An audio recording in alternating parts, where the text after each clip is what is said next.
Welcome back to this second of three sessions in which we're talking about the strengthening of a manuscript for submission to a medical journal.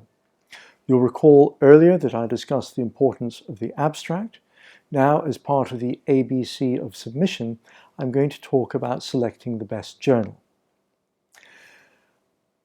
Where you submit your manuscript actually depends very much on why you're submitting. And there are going to be many reasons for publication at different times in your career. What are the goals that you want to achieve through this research paper? Is it early or late career development? Are you trying to change practice? Is it perhaps to fulfill the ethical obligation to publish research findings? Or is it to support your sponsor? Maybe it could be to develop staff or your department. In order to think of what you want to achieve, having defined that, you need to think of who are the best people to achieve that goal. So who do you want to reach? Your audience is going to influence not only the choice of journal, but also your style of writing, the design of the research. So it's important to define your potential readers, if possible, when you plan your protocol.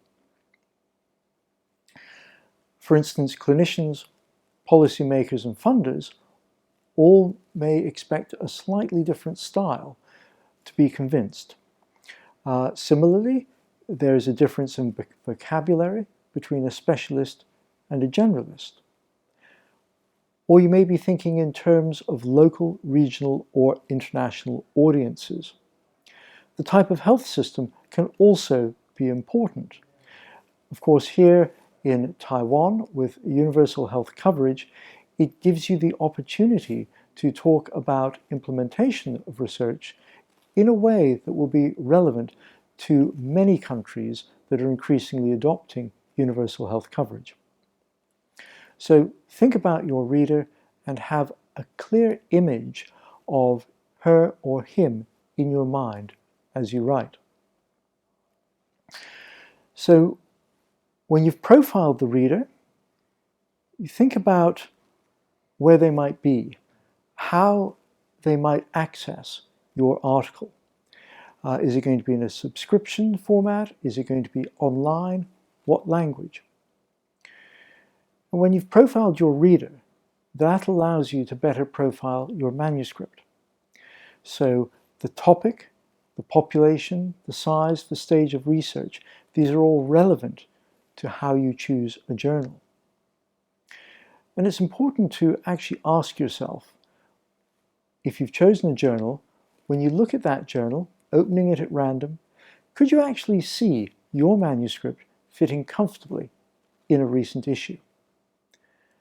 If you're in doubt, I would suggest having a look at your references, because it's quite likely that those papers that you read to do this research will be published in the same sorts of places where readers would look to find your manuscript.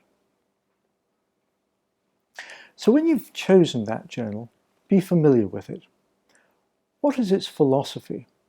Does it have particular interests? Have they published any landmark papers that are relevant to the work that you're doing? Particularly be aware of calls for papers, because this is a way in which journals signal their special interest in a topic. For instance, at The Lancet, we have calls for papers probably about every month. These are based on clinical disciplines to coincide with issues that will go to important international conferences, but also on regional areas of interest where the journal may also be putting together a special themed issue.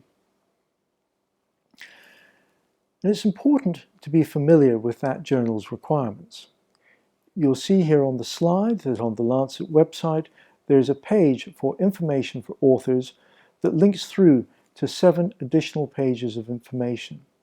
This is designed not to be onerous, but to help anticipate questions and to guide you through the process of exactly what it is that editors want to see in a submission. So be familiar with the journal's requirements And I think a first question to ask yourself is, does it have a relevant section? This may be particularly important if, say, you're undertaking animal research, which many clinical journals may not publish. Also be aware of the format, particularly the structure and the length. Generally, the structure is fairly uniform across the ICMJE, that's the International Committee of Medical Journal Editors, associated journals, but there may be some changes. And if a journal asks for supporting material, which might be a protocol if you're submitting a randomized controlled trial, and certainly it'll be author signatures to confirm contributions and competing interest statements, have that material ready for submission. If you're in doubt whether a journal might or might not be interested in your paper, drop them an email.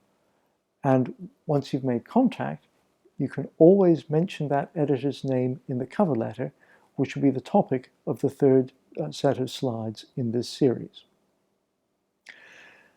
So being familiar with the journal's requirements is not enough. It's important to show that you've followed them. A non-standard abstract style, length, or referencing is going to stand out, because remember, the other submissions with which you're competing will likely have followed the guidelines.